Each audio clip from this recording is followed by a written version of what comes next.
Bismillahirrahmanirrahim. Assalamualaikum warahmatullahi wabarakatuh.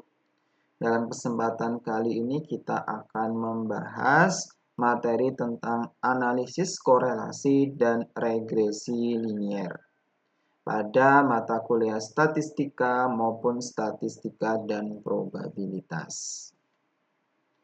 Ada dua materi yang akan kita bahas, yaitu analisis korelasi dan regresi linier. Kita mulai dengan analisis korelasi. Oke, misalkan kita punya dua buah peubah, bagaimana sih hubungan dari dua buah peubah tersebut? Nah, ini mau kita bahas di bagian analisis korelasi. Dari setiap objek atau individu atau tempat dan lain-lain dapat diukur atau dicatat atau diamati lebih dari satu peubah. Misalkan kita mengamati seorang siswa atau seorang mahasiswa, maka dari orang itu akan banyak informasi yang kita dapat. Misalkan kita hitung berat badannya berapa, jenis kelaminnya, tinggi badannya, pekerjaannya seperti apa, dan lain sebagainya. Nah, maka akan sangat banyak peubah-peubah yang muncul dalam objek tersebut. Nah, bagaimana sekarang hubungan dari peubah-peubah tersebut? Nilai dari suatu peubah itu bersifat saling bebas dengan peubah lain atau bisa juga saling terkait dengan peubah lain. Misalkan tadi kita punya peubah tinggi badan dan berat badan. Apakah ada hubungannya tinggi badan dengan berat badan? Nah, mungkin bisa jadi ada hubungannya ya. Semakin tinggi itu nanti misalkan berat badannya semakin besar. Atau yang tidak terkait, misalkan tinggi badan sama jenis kelamin. Ada hubungannya tinggi badan dengan jenis kelamin? Bisa dipastikan nggak kalau dia itu laki-laki pasti lebih tinggi dari perempuan? Nah, belum tentu juga kan?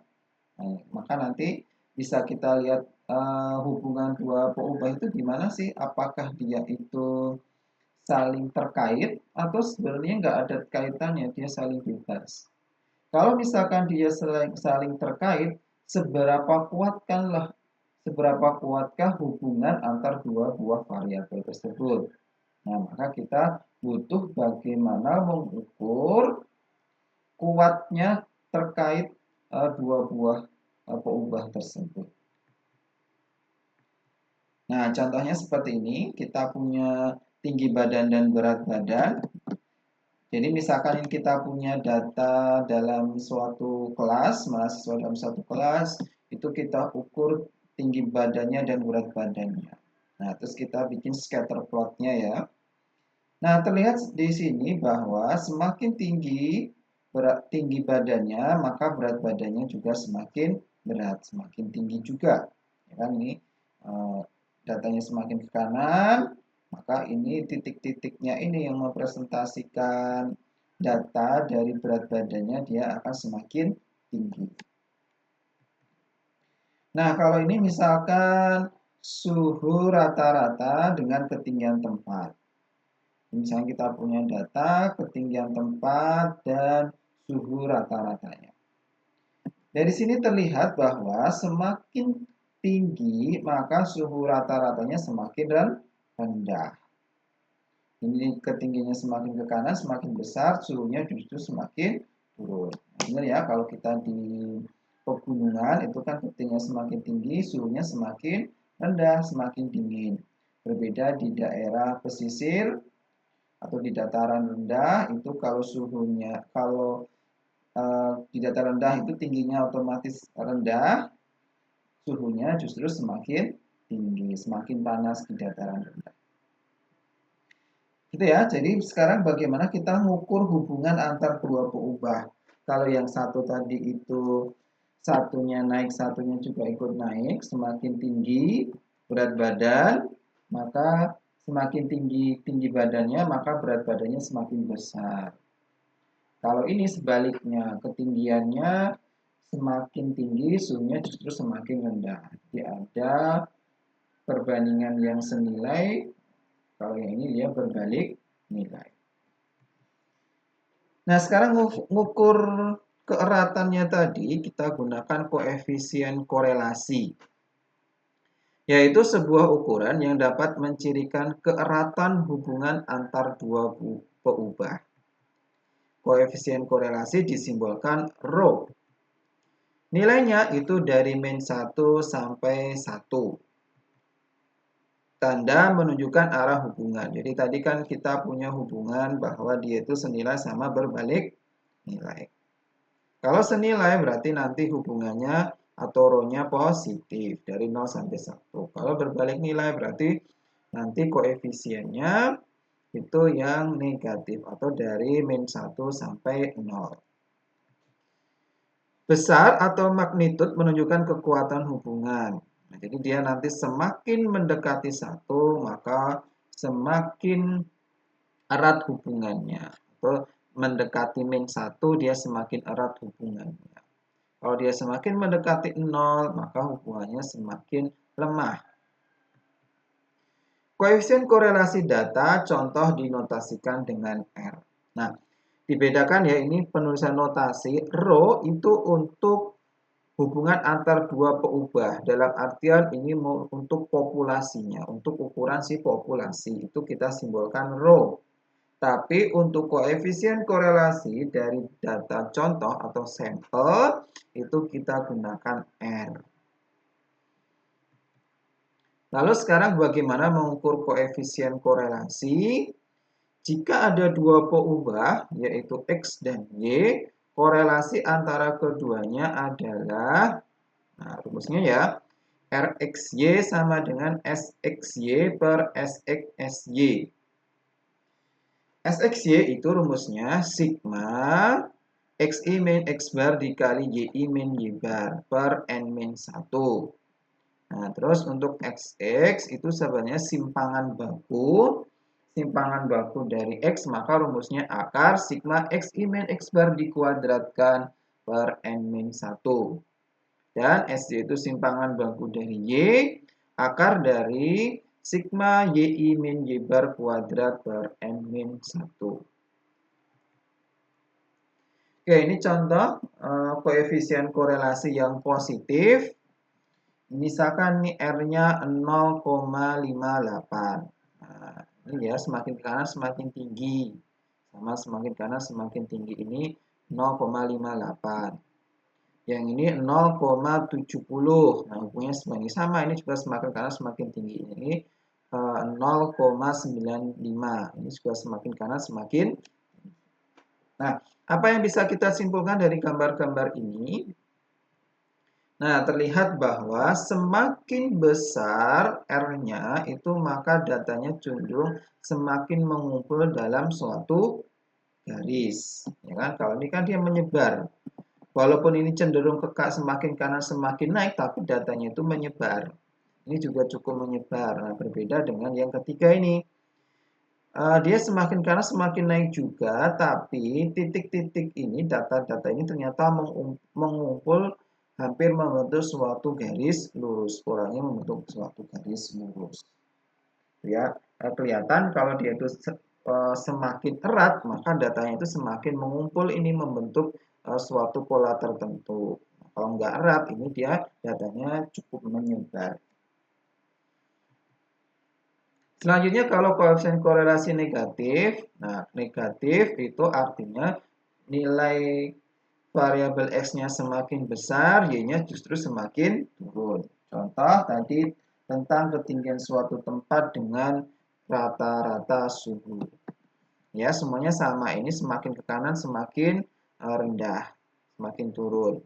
Nah, yang membedakan kalau min 0,58 dia cukup menyebar datanya. Min 0,68 dia juga masih cukup menyebar, tapi tidak semenyebar yang 0,58. Nah, kalau yang min 0,90 dia hampir atau membentuk suatu pola ya, suatu garis, ini mengumpul dalam suatu garis. Nah, Ya, jadi ini bisa disimpulkan juga bahwa semakin besar si R-nya tadi, semakin mendekati min 1 dalam artian ini dia semakin mengumpul datanya. Negatif tadi untuk menunjukkan hubungannya yang saling berbalik nilai.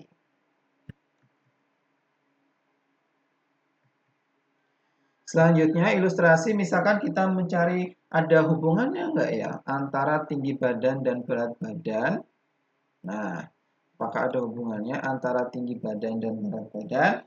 Nah, ini sudah sekilas kita bikin scatter plotnya. Kita buat scatter plotnya. Ini 150 sampai 180 untuk tinggi badannya digambar. Lalu ini berat badannya. Misalkan yang 165 itu berat badannya 49. Berarti kita gambar ya ini 165 sekitar di sini. Itu berat badannya 49. Nah, kita bikin titik di sini.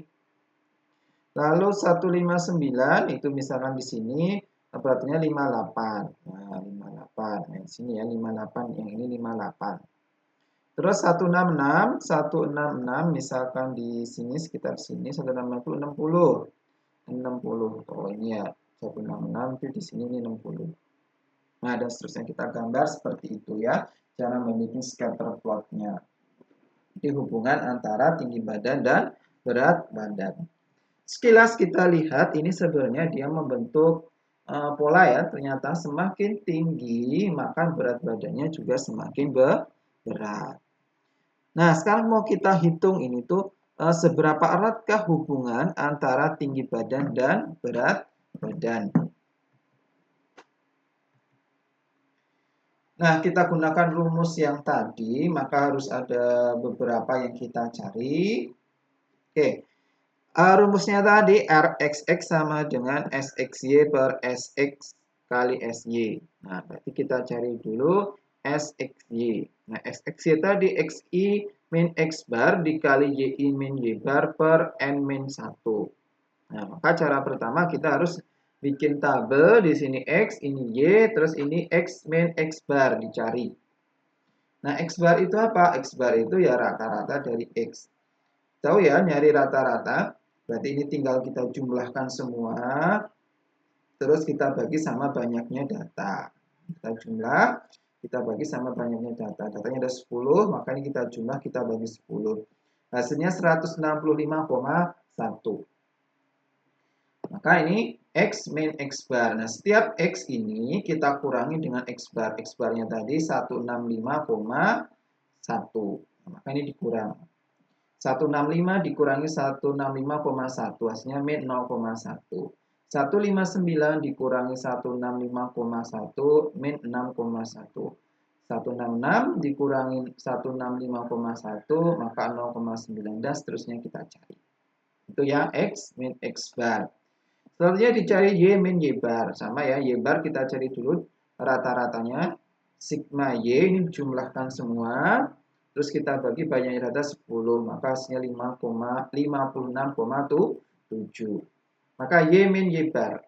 49 dikurangi 56,7. 58 dikurangi 56,7 dan seterusnya. Nah, ini sudah dicari Y min Y bar. Oke, selanjutnya dicari Xi min X bar dikali Y min Y bar. Maka kita kali ya ini. Min 0,1 dikali min 7,7 ini dikali. Hasilnya ini. Nah, terus min 6,1 dikali 1,3. Min 7,93. 0,9 dikali 3,3. 2,97 dan seterusnya. Terus kita makan. Kita jumlah. Hasilnya 426,3. Maka Sx-nya sama dengan 426,3 dibagi 10 kurang 1 atau 9. Maka hasilnya 47,25. Nah, ini ya ketemu untuk Sx-nya. Terus untuk nyari Sx itu Xi min X bar kuadrat per N min 1 diakarkan. Berarti kita harus nyari Xi min X bar dikuadratkan. Nah, X min X bar tadi udah ada ini, tinggal kita kuadratkan. Min 0,1 kuadrat 0,01, min 6,1 kuadrat 37,21, 0,9 kuadrat 0,81, dan seterusnya kita cari. Ini XI min X bar dikuadratkan. Kita sigmakan, kita jumlah 496,9. Nah, ini ketemulah XI min X bar dikuadratkan. Terus kita akar XI min X bar dikuadratkan, sigmanya tadi sama dengan 496,9 dibagi 10,1, hasilnya 7,4304. Nah, untuk SY sama kita lakukan juga, yaitu YI min Y bar dikuadratkan. YI min Y bar udah ada di sini, tinggal dikuadratkan. Min 7,7 dikuadratkan 59,29.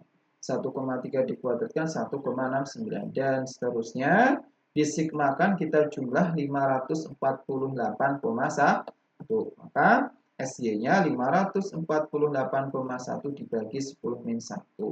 Terus diakar, hasilnya 7,804.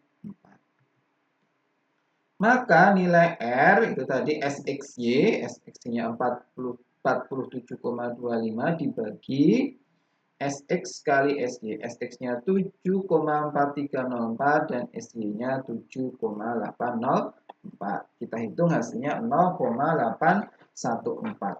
Nah, artinya apa? Artinya bahwa X dan Y tadi antara tinggi badan dan berat badannya itu ada hubungannya. Hubungannya apa? Hubungannya positif. Maka dia perbandingan yang senilai. Dan keeratannya itu sekitar 0,8. Itu cukup erat ya. Jadi semakin berat satu, dia semakin erat.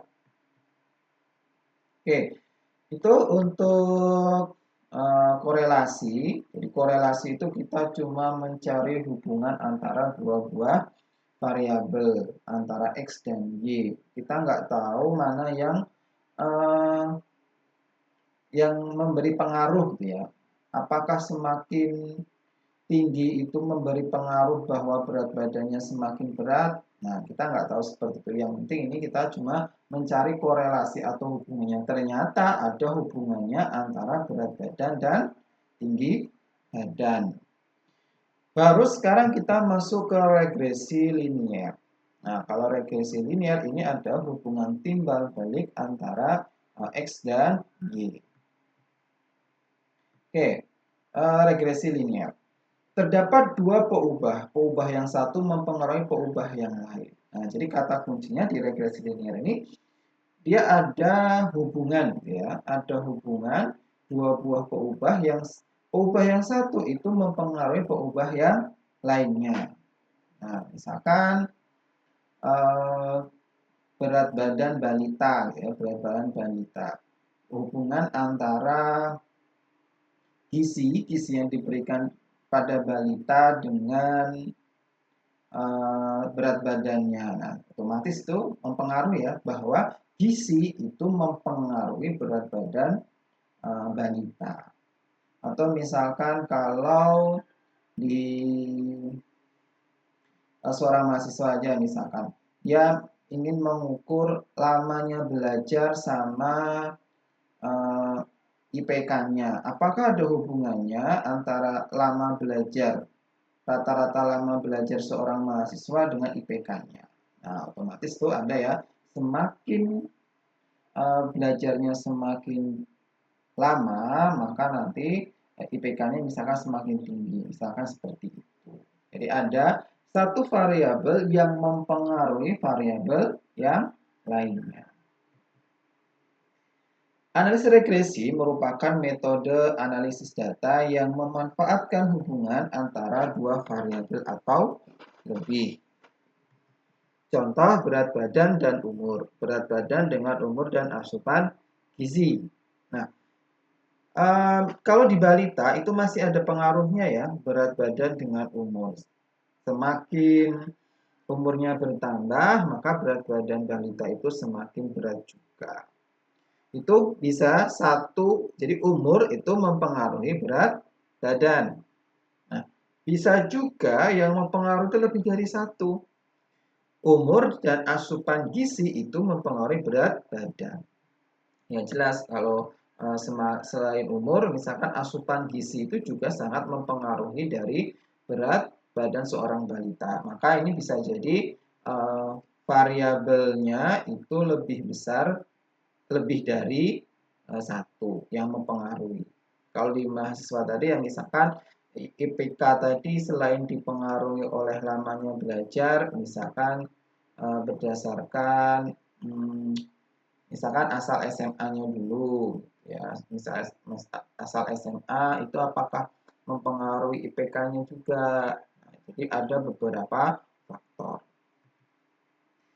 Peubah yang mempengaruhi itu disimbolkan dengan X. Nah, jadi ini jangan sampai terbolak-balik.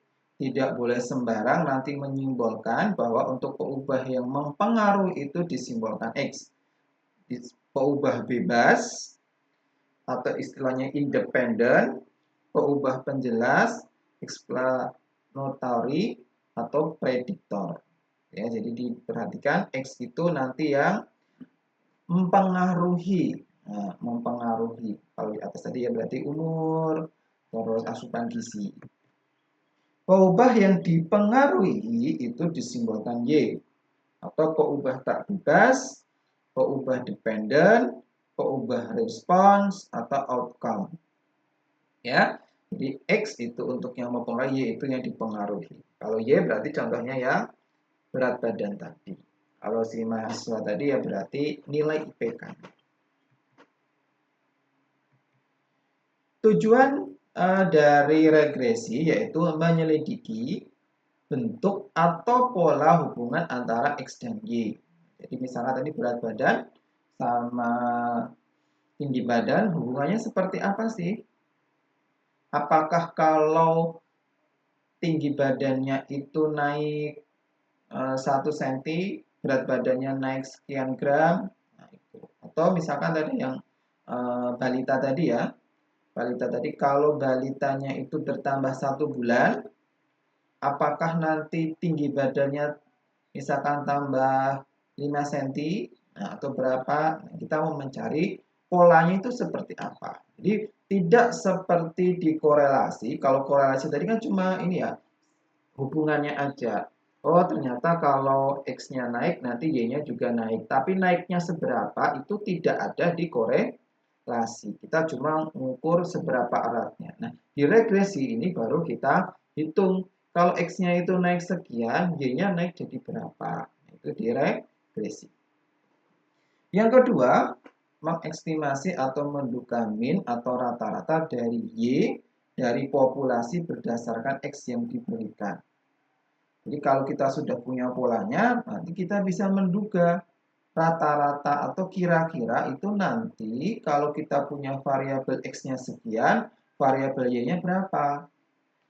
Misalkan tadi kita sudah mencari hubungan antara umur balita dengan berat badannya. Nah, kita nanti bisa memprediksi ada balita yang umurnya 5 bulan. Nah, tanpa kita menimbang, kita nanti bisa mengestimasi berat badan si balita tadi berapa. Oke, ini contoh. Misalkan kita punya populasi ya, ini populasi itu di keseluruhannya. Di populasi kita ada variabel X dan variabel Y. Otomatis kalau kita mau mencari hubungan antara variabel X dan Y dalam populasi itu, ya kita nggak bisa mencari seluruhnya. Kalau populasinya sangat besar, maka kita biasanya mengambil sampel. Nah, ini kita ambil sampel. Sampel di sini itu merupakan bagian dari populasi. Yang dari bagian populasi tadi kita hitung hubungan antara variabel X dan variabel Y. Kita simbolkan Y topi sama dengan A plus BX. Nah, dia perhatikan penyimbolannya. Ini tadi karena dia bentuknya linear ya, kita bicara tadi regresinya linear. Nah, linear atau garis lurus itu kan persamaannya A. Biasanya kalau kalian tulisnya AX plus B, kan? Tapi kalau di sini dibalik A plus BX. Nah, ini ingat-ingat Y topi itu merupakan prediksi ya, prediksi terjadi sampel. Modelnya dari sampel. Nah, selanjutnya dari sampel itu bisa kita gunakan untuk mengestimasi si populasi, yaitu tadi dengan rata-ratanya si Y. Min Y sama dengan alfa plus beta X. Nah, ini untuk si populasi. Ini dibedakan ya. Y topi tadi untuk si sampel, kalau populasinya yang min Y, yaitu alfa plus beta X. Oke, seperti itu. Selanjutnya, misalkan kita ingin melihat hubungan antara pengeluaran untuk iklan dengan penerimaan melalui penjualan. Nah, jadi misalkan kita mau mencari hubungan ini antara iklan dengan penerimaannya. Misalkan kalian punya toko online, nah toko online terus kalian iklan di media sosial. Hubungannya gimana? Semakin besar biaya yang kita keluarkan untuk iklan, apakah semakin besar juga nanti pendapatan kita? Nah, bertambahnya itu berapa? Misalkan kita nambahnya itu menambah iklannya itu 1 juta, nanti nambah penerimaan kita jadi berapa? Nah, itu yang mau kita analisis. Misalkan ini ada 10 bulan ya, misalkan ada 10 bulan, X tadi itu menyatakan pengeluaran iklan. Nah, misalkan ini kita gunakan satuan dolar saja. Iklannya misalkan kita keluarkan 10 dolar, ternyata pendapatan kita jadi 44 dolar di bulan pertama. Lalu di bulan kedua itu kita mengeluarkan 9 dolar, pendapatan kita nanti 40 dolar. Dan seterusnya sampai 10 bulan. Di bulan ke-10 kita keluarkan 15 dolar, ternyata pendapatan 60 dolar. Nah, tentu kita ingin mengestimasi ya, tahun depan saya pengen mengeluarkan iklan sebesar 20 dolar. Nah, kira-kira berapa penghasilan yang akan saya dapatkan? Nah, itu nanti bisa kita jawab kalau kita bisa menentukan model regresi dari X dan Y. Nah, ini scatter plotnya. Jadi kalau kita gambarkan seperti ini. Ya, kelihatan ya kalau di sini benar bahwa semakin tinggi iklan kita, maka pendapatan kita juga semakin besar. Yang jadi pertanyaan tadi, nambahnya itu seberapa gitu ya. Kalau kita nambahkan 1 dolar, nanti nambahnya itu pendapatannya jadi berapa.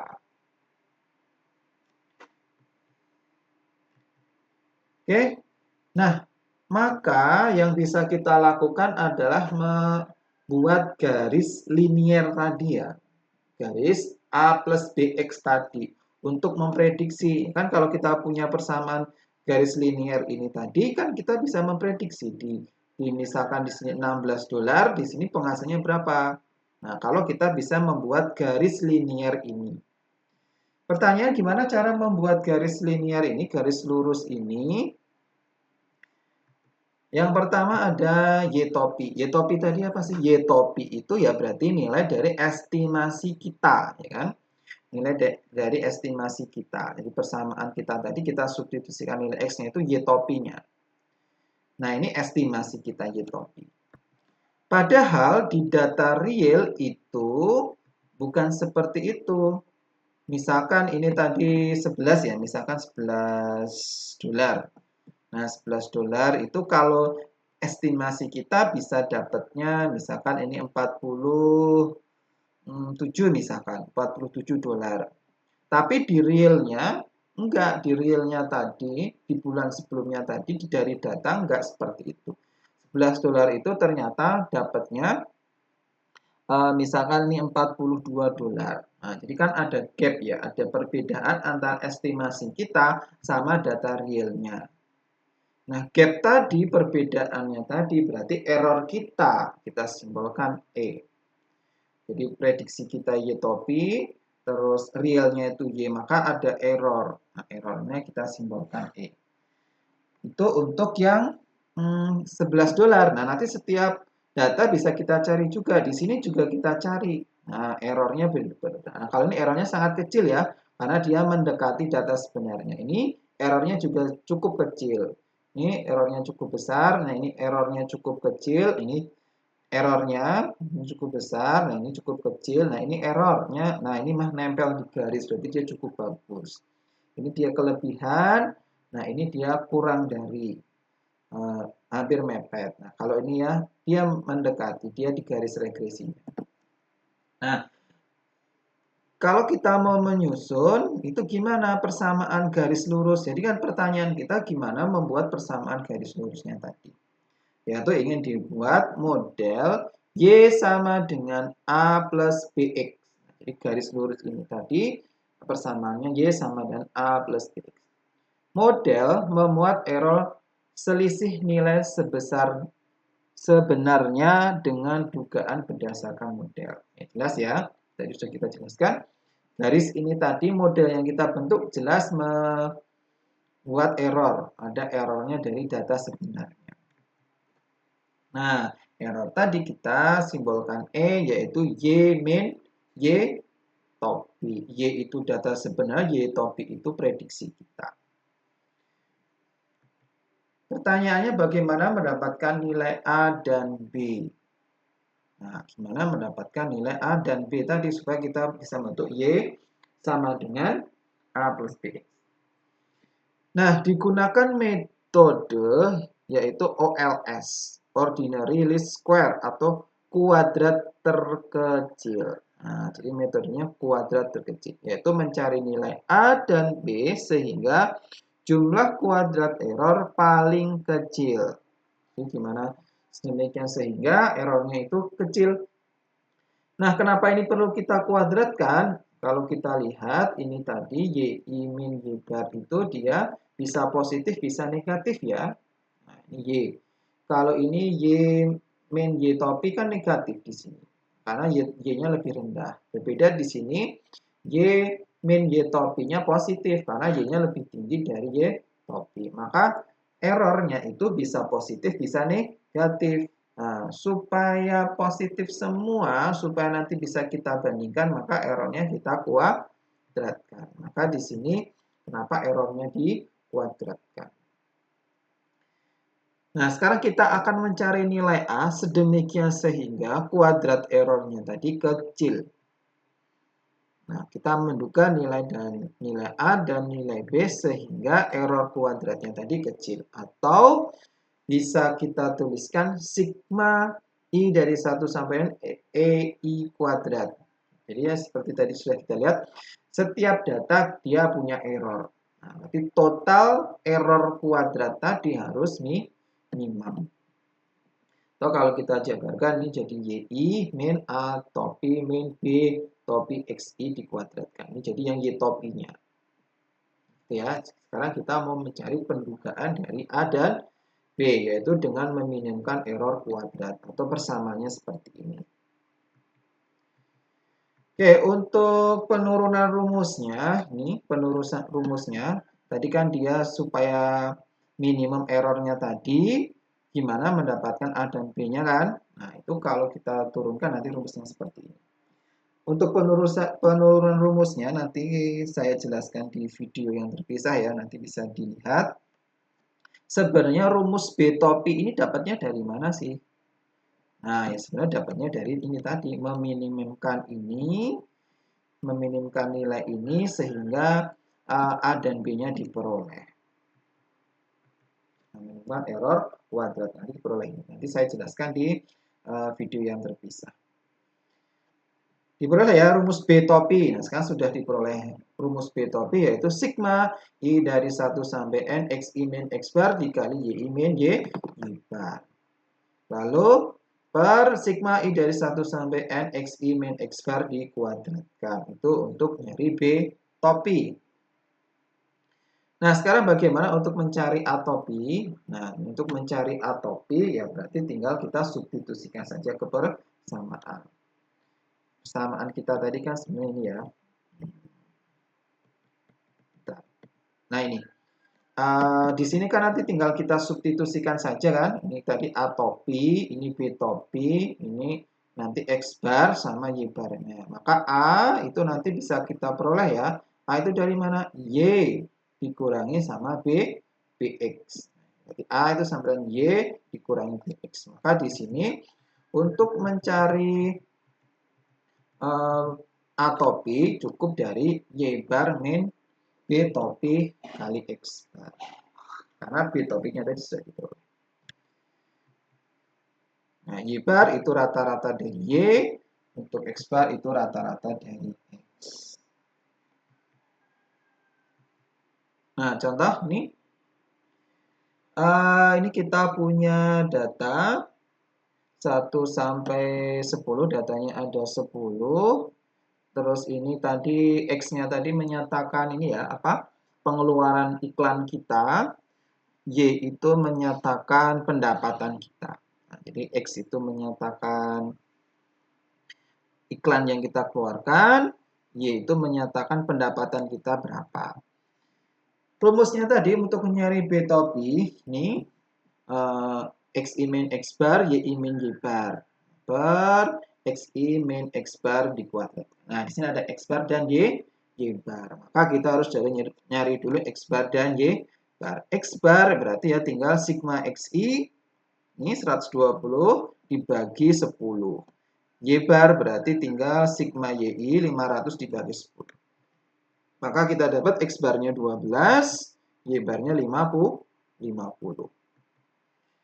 Selanjutnya yang atas itu sigma XI min X bar dikali YI min Y bar. Nah, berarti kita harus nyari XI min X bar. XI min X bar itu berarti ini 10 dikurangi 12, ketemu 2.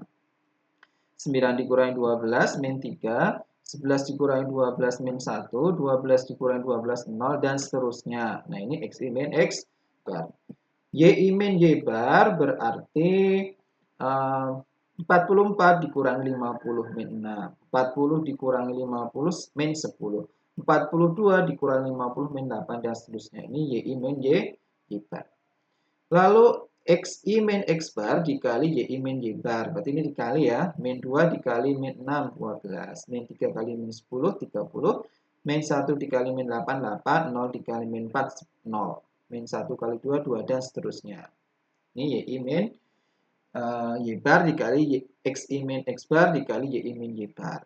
Sigmakan hasilnya 106. Oke, untuk yang bawah itu XI min X bar dikuadratkan. Maka ini harus XI min X bar ini itu kita kuadratkan dulu. Min 2 kuadrat 4, min 3 kuadrat 9, min 1 kuadrat 1, 0 kuadrat 0, min 1 kuadrat 1, dan seterusnya. Ini disigmakan hasilnya 30. Nah, ini dapat yang XI min X bar dikuadratkan 30. Nah, untuk B topi ya tinggal kita bagi 106 dibagi 33,533. Untuk A-nya Y bar dikurangi B topi X bar. Y barnya tadi sudah ada 50 min, B-nya sudah ada 3,533, X barnya juga sudah ada 12. Nah, maka hasilnya 7,60. Oke, kita dapatkan ya koefisien dari A dan B-nya. Ini kalau kita gambarkan, jadi persamaan kita ya Y sama dengan 3,533X ditambah 7,6. Ini tadi A, ininya BX-nya. Kalau kita bikin garisnya seperti ini. Nah, ya cukup mendekati sebenarnya ya, ada banyak titik-titik yang dilalui dan ini dia juga cukup dekat. Ya, ini sudah meminimalkan errornya tadi.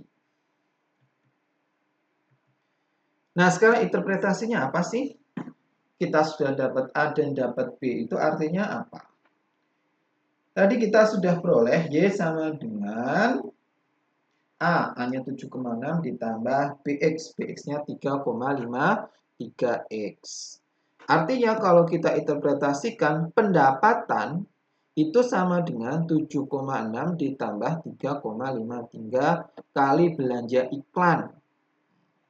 Jadi tinggal pakai rumus ini nanti kita tahu pendapatannya berapa. Kalau misalkan kita pengen tahu kalau kita iklannya $20, pendapatan kita berapa? Nah, ya berarti tinggal dimasukkan ini 3,53 dikali $20.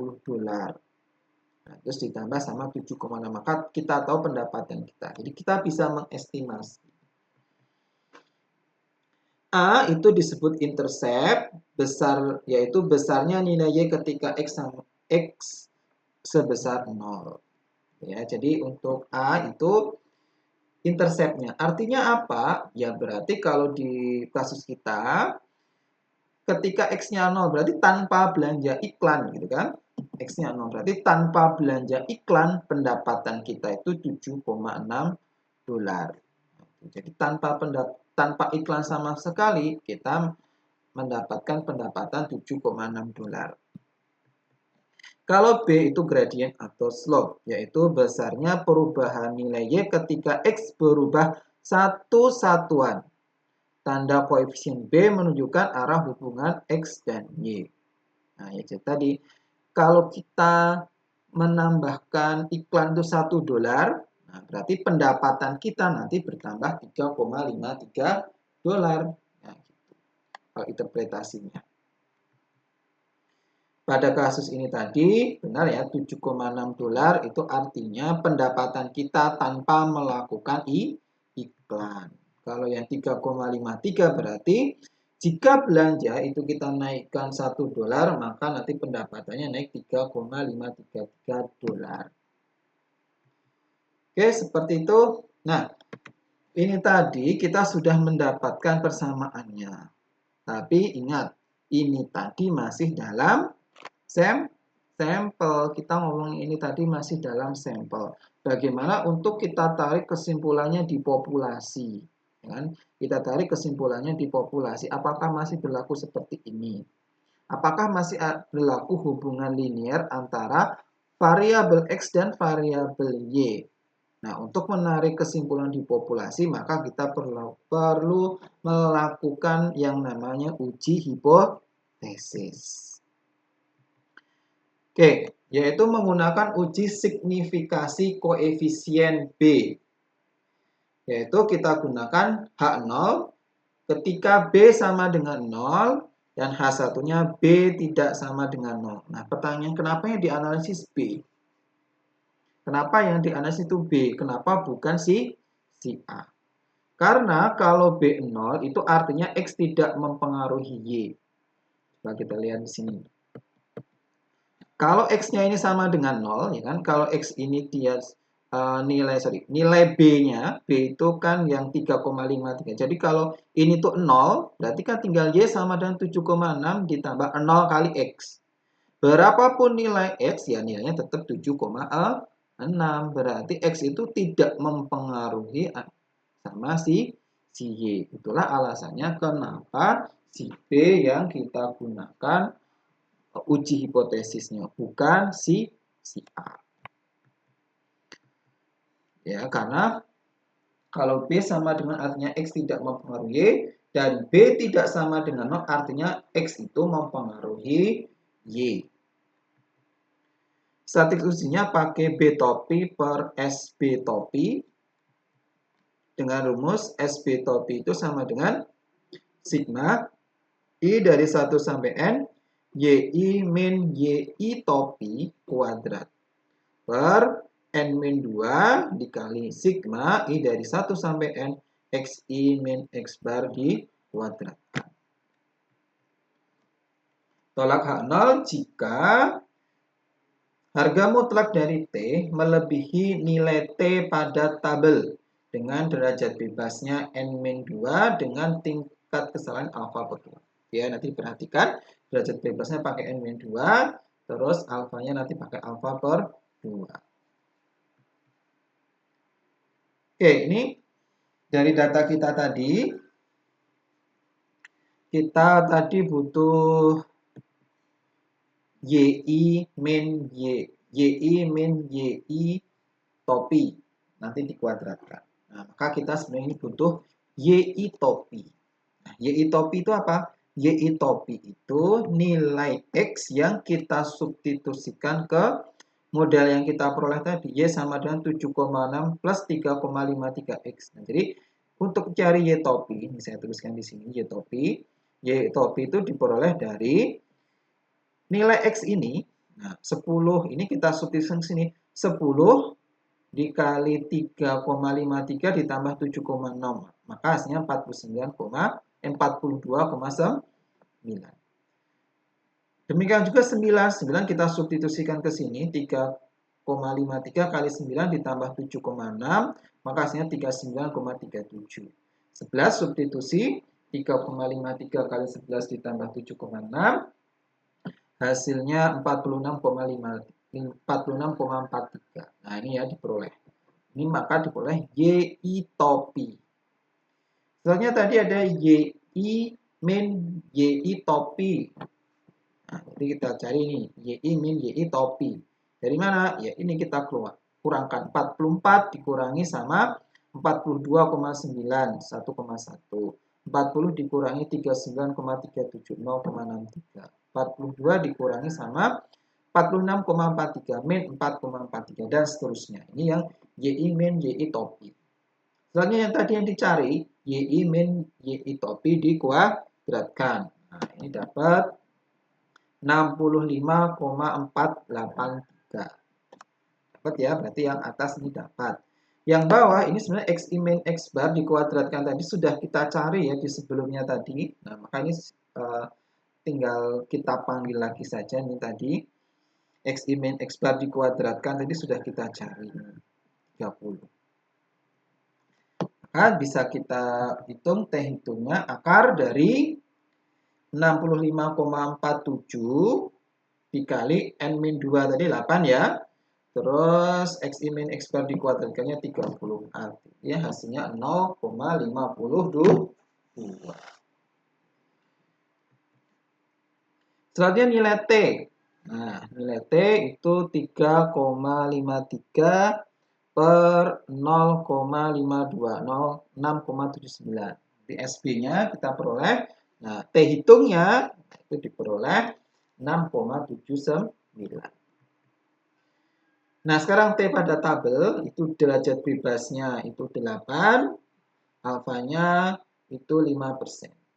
Maka 2,306 itu untuk tabelnya.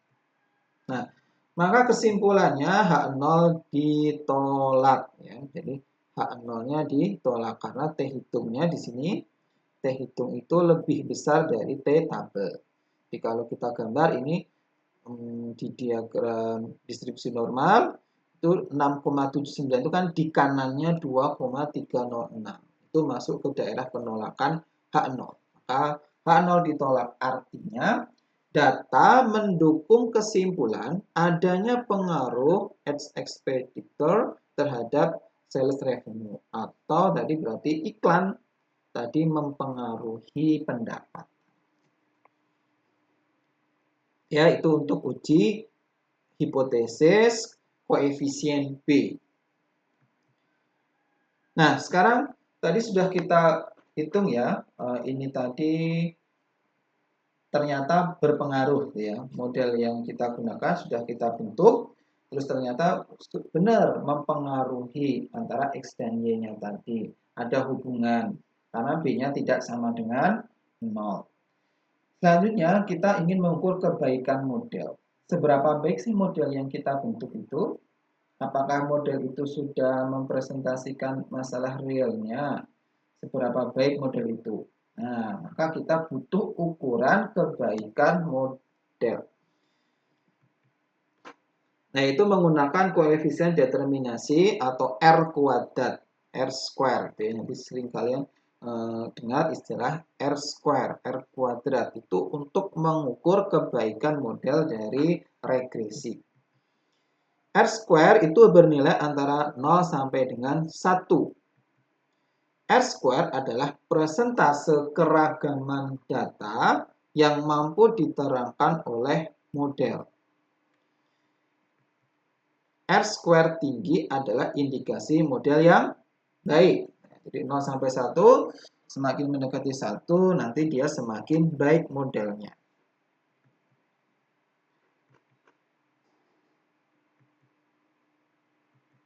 Ini sama ya. Oh, ini rumusnya sekarang. Rumusnya R square, R kuadrat itu sigma YI topi min Y bar dikuadratkan per YI min Y bar dikuadratkan. Atau bisa kita tulis jadi 1 min Sigma dari error kuadrat per sigma dari YI min Y bar dikuadratkan. Nah, perhatikan nih rumusnya untuk mencari R kuadrat. Oke, langsung kita ke contoh ya. Contohnya masih data yang tadi sama. Oke, kita butuh data apa? YI topi min Y bar dikuadratkan. Jadi YI topi min Y bar harus kita cari dulu. Nah, kan di sini saya tambahkan YI topi min Y bar. Nah, YI topi tadi sudah kita cari ya, 42,9. Y barnya tadi itu sudah kita peroleh yaitu 50 ya, yang Y bar tadi ini rata-ratanya. Rata-ratanya tinggal 50. Nah, selisihnya min 7,1. Nah, ini juga 39,37 kurangi 50. Min 10,63 dan seterusnya. Ini yang YI topi min Y bar diperoleh. Selanjutnya YI topi min Y bar dikuadratkan. Nah, berarti tinggal kita kuadratkan ya ini. Min 7,1 kuadratkan 50,41 min 10,63 113,00 dan seterusnya. Ini dikuadratkan hasilnya ini. Lalu tadi kita butuh juga YI min Y bar. YI min Y bar. YI min Y bar. YI tadi itu ini. Y bar. Y bar itu tadi 50 ya. 40 dikurangi 50. 44 kurang 50. Nah, terus dikuadratkan. 36. 40 dikurangi 50 dikuadratkan 100. 42 kurangi 50. 8 dikuadratkan 64. Nah, ini diperoleh ya. Hasilnya 440. 440. Nah, tinggal kita masukkan ke rumus kita. R square sama dengan sigma YI topi min Y bar dikuadratkan, yaitu 373,83. Ini. Lalu yang bawahnya sigma YI min Y bar dikuadratkan, yaitu 440. Hasilnya 0,85. Artinya, model dalam ilustrasi bisa ditunjukkan memiliki R square 0,85 atau 85%. Jadi ya, cukup baik bahwa dia R-nya 80%. Oke, itu sudah habis ya. Jadi kita tadi sudah membahas tentang dua buah materi. Yang pertama, koefisien korelasi, itu untuk mencari hubungan dua buah variabel, itu hubungannya seberapa kuat. Lalu tadi kita sudah membahas juga tentang regresi. Untuk penurunan regresi, nanti kalian bisa melihat di video selanjutnya ya, tentang penurunan rumus model regresi yang sudah kita pakai tadi. Oke, sekian pembahasan kali ini. Semoga bermanfaat.